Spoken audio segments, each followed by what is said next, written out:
नमस्कार। मेरे YouTube channel में आज आपका फिर से स्वागत है और मेरा चैप्टर रिसोर्स एंड डेवलपमेंट का पार्ट 2 आज कंटिन्यू रहेगा आगे।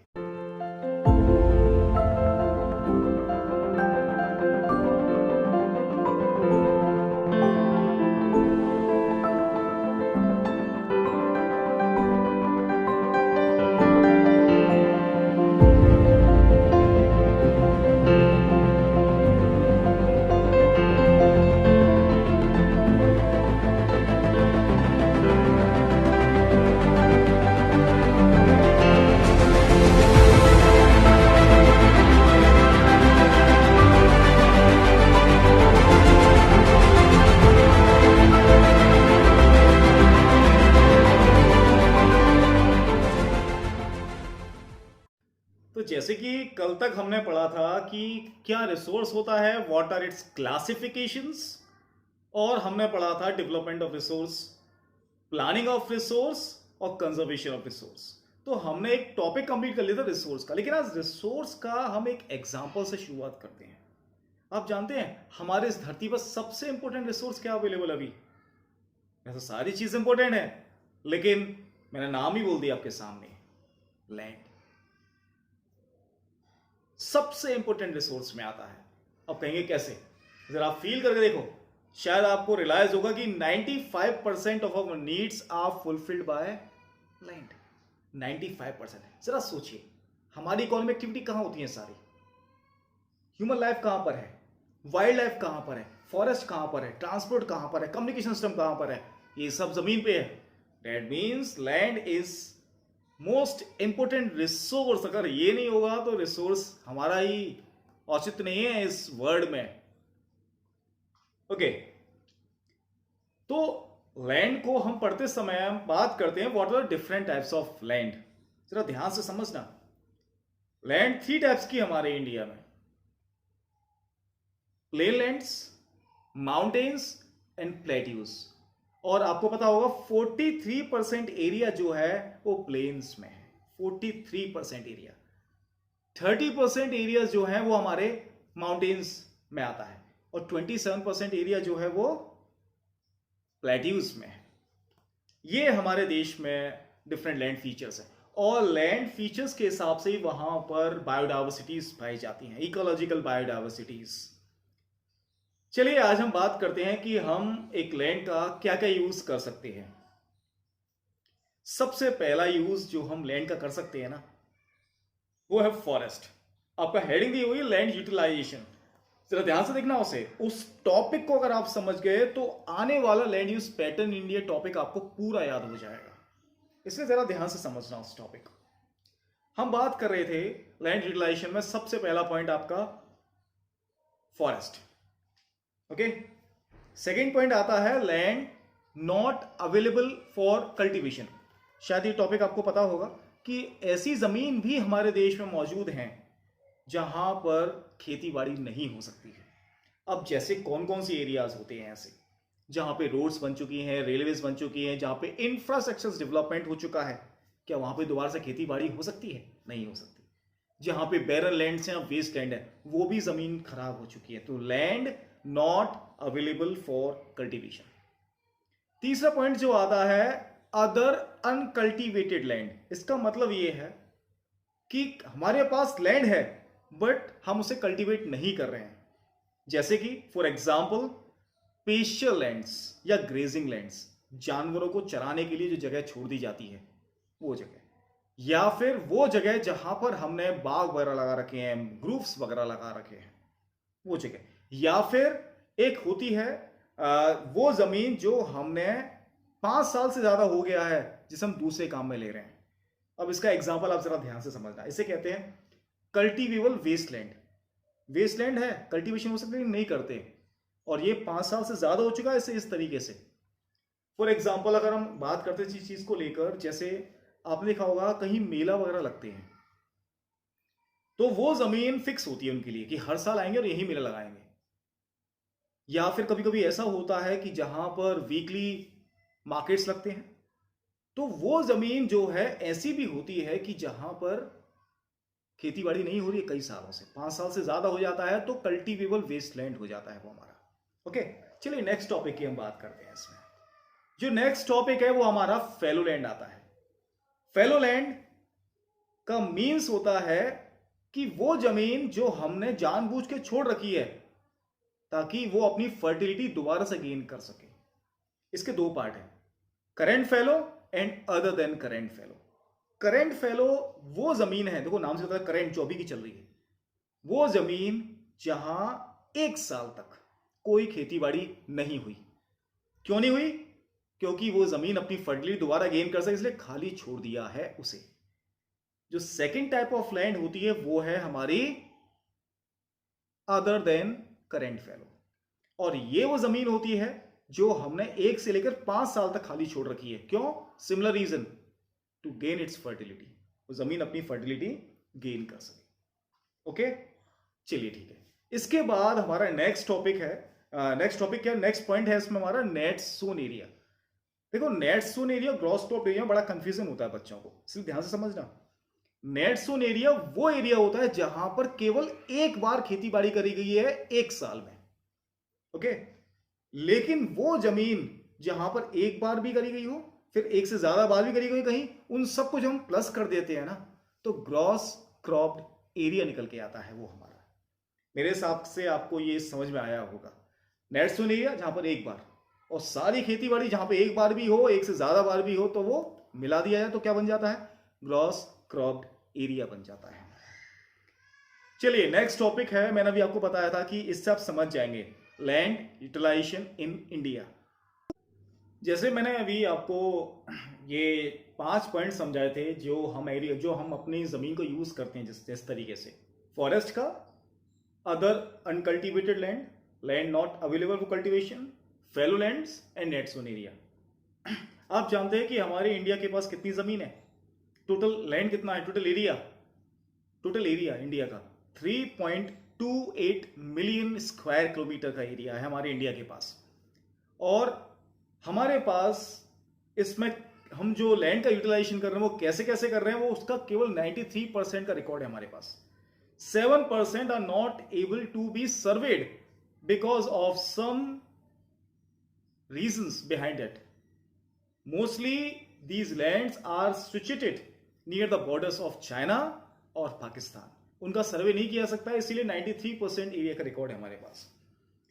अब मैंने आपको जो 5 पॉइंट समझाए थे फॉरेस्ट, जरा ध्यान से समझना। इन्हीं पॉइंट से मैं आपको इंडिया का यूटिलाइजेशन पूरा समझा दूंगा, आपको पूरा इंडिया का यूटिलाइजेशन, और आपको अभी याद हो जाएगा। देखो से फॉरेस्ट आपके बुक में ऊपर नीचे करके दिए हैं सारी चीजें, मैं एक फॉर्मेट में समझाता हूं। फॉरेस्ट जो अभी हमने पढ़ा था, किसी भी देश के पास, कोई भी कंट्री है, उसके पास कम से कम 33% एरिया फॉरेस्ट कवर होना चाहिए, फॉरेस्ट कवर। और हमारे इंडिया के पास 22% एरिया फॉरेस्ट कवर है। तो according to Indian forest policy 1952 के तहत किसी भी देश के पास 33% एरिया होना चाहिए। ओके, इसके बाद जो मैंने नेक्स्ट पॉइंट आपको समझाया था वो था land not available for cultivation, जिसमें कौन कौन से लैंड आते थे? वेस्टलैंड्स और बैरन लैंड्स। हमारे देश में भी वेस्टलैंड्स और बैरन लैंड्स हैं।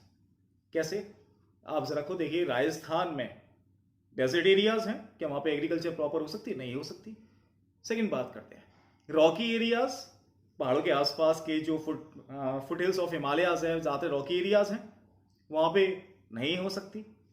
इसी तरीके से हमारे देश में कुछ जमीन ऐसी है जहां पर खेती बाड़ी नहीं हो सकती, ये लैंड नॉट अवेलेबल कल्टीवेशन। जैसे कि जहां पर इंफ्रास्ट्रक्चर डेवलप हो चुका है, रोड्स बन चुकी हैं, रेलवेज बन चुकी हैं, जहां आपके घर बन चुके हैं। कभी किसी देखा है कि घर बनवा दिया और नीचे वाले फ्लोर पे खेती बाड़ी कर रहे हैं? नहीं हो सकता ना। इसीलिए तीसरा पॉइंट मैंने आपको समझाया था, लैंड नॉट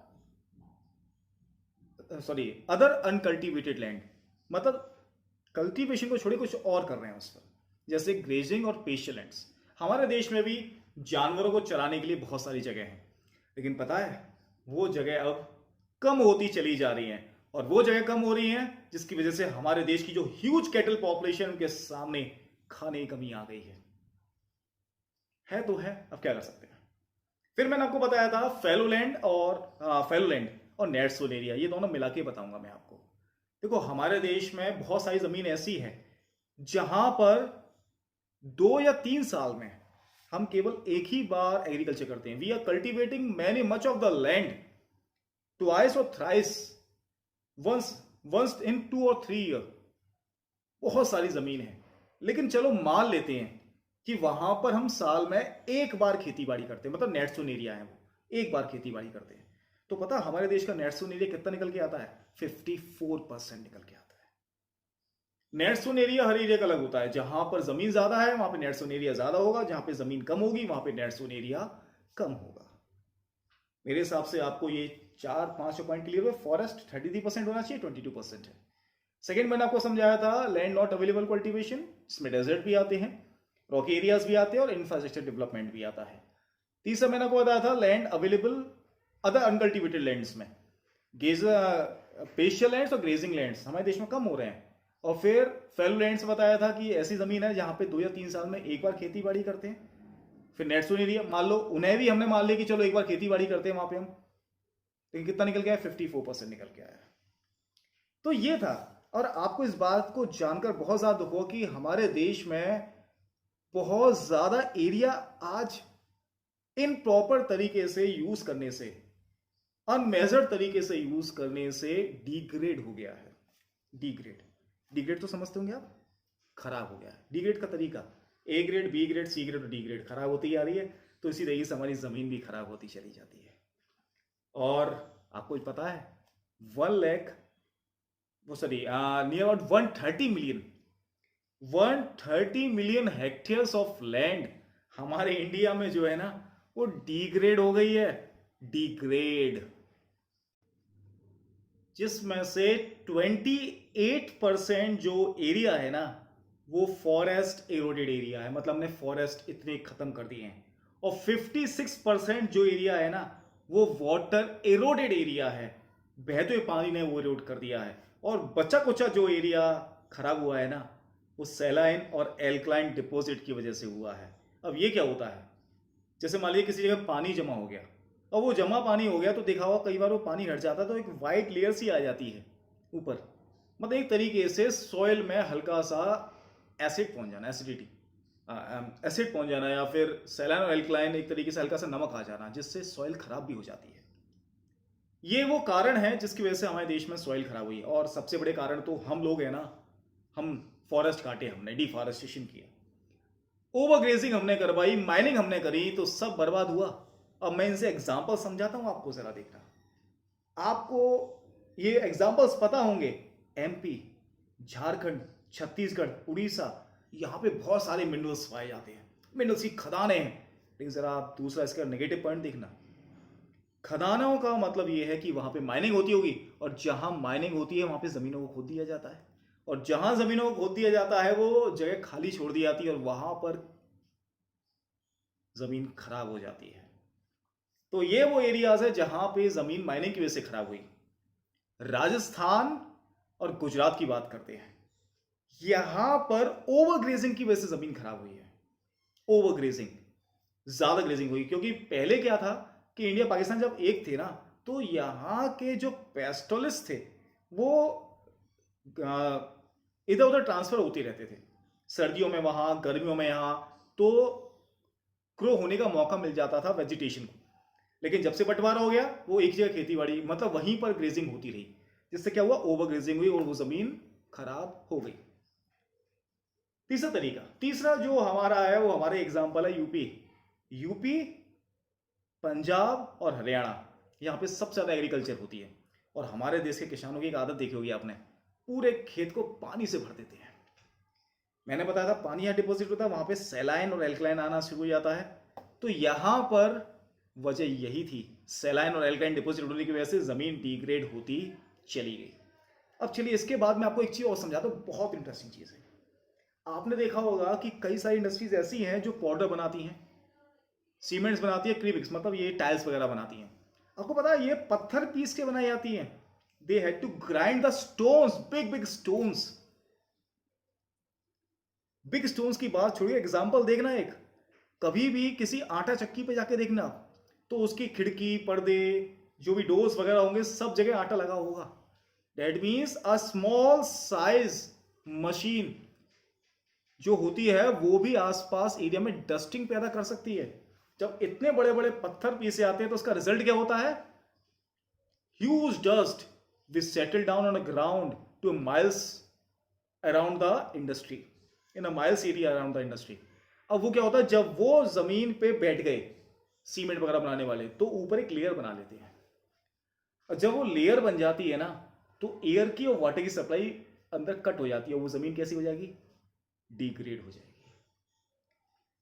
ये वो रीजन है डिग्रेड होने के। और कई बार क्या होता है कि जो केमिकल इंडस्ट्रीज वगैरह होती हैं वो अपने सामान को ऐसे ही फेंक देती हैं।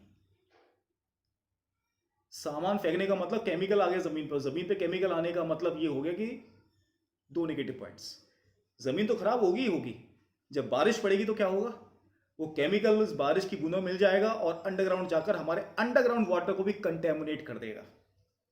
दीज आर द रीजंस जो हमारे देश में लैंड डिग्रेड कर रही हैं। These are the reasons. और इसके बाद हमारे आगे इसके सुझाव भी दिए हुए हैं कि कैसे हम इनसे बच सकते हैं, कौन कौन से तरीके हैं जिससे हम जमीन को डिग्रेड होने से रोक सकते हैं। ये वो तरीके हैं जो चैप्टर के एंड में डिस्कस करें, एंड में भी डिस्कस करेंगे, इसीलिए मैं इस टॉपिक को अभी नहीं समझाता। मैं आपको इसे कंबाइंड समझाऊंगा दोनों टॉपिक के साथ मिलाकर, क्योंकि इसके बाद जो हमारा नेक्स्ट टॉपिक है वो सॉइल है। जमीन के ऊपर की जो सॉइल होती है और उसको भी रोकना आया मैं, तो दोनों के तरीके भी लगभग एक जैसे ही होते हैं। इसीलिए मैंने आज आपको लैंड डिग्रेडेशन भी समझा दिया। लैंड डिग्रेडेशन में मैंने आपको बता दिया कि लैंड डिग्रेडेशन 3 वजह से हुआ, फॉरेस्ट की वजह से, वाटर इरोडेड की वजह से और सैलाइन एल्काइन डिपॉजिट की वजह से। और शायद मैंने इसके एग्जाम्पल भी आपको समझा दिए। मध्य प्रदेश, छत्तीसगढ़, उड़ीसा, झारखंड, क्यों? माइनिंग की वजह से। राजस्थान, गुजरात ओवरग्रेजिंग की वजह से। यूपी, पंजाब और हरियाणा किसकी वजह से? ओवर इरिगेशन की वजह से। और कई सारे इंडस्ट्रियल एरियाज जो ग्राइंडिंग वाला काम करते हैं स्टोन्स की, उनकी वजह से। केमिकल इंडस्ट्रीज की वजह से हमारी जमीन डिग्रेड होती ही चली गई। आज के लिए बस इतना ही छोड़ता हूं मैं। जो नेक्स्ट चैप्टर है वो कल कंटिन्यू रहेगा। और प्लीज वीडियोस पूरा देखिए, ध्यान से समझिए, और नहीं क्वेश्चन आता है तो कमेंट बॉक्स में जरूर कमेंट करिए। और वेडनेसडे और संडे को 3:30 PM पर मैं लाइव आता हूं, केवल और केवल आपके डाउट्स क्लियर करने के लिए। इसीलिए सारे डाउट्स को नोट डाउन करके रखा करिए या फिर कमेंट बॉक्स में पूछिया करिए। ओके, तब तक के लिए गुड बाय।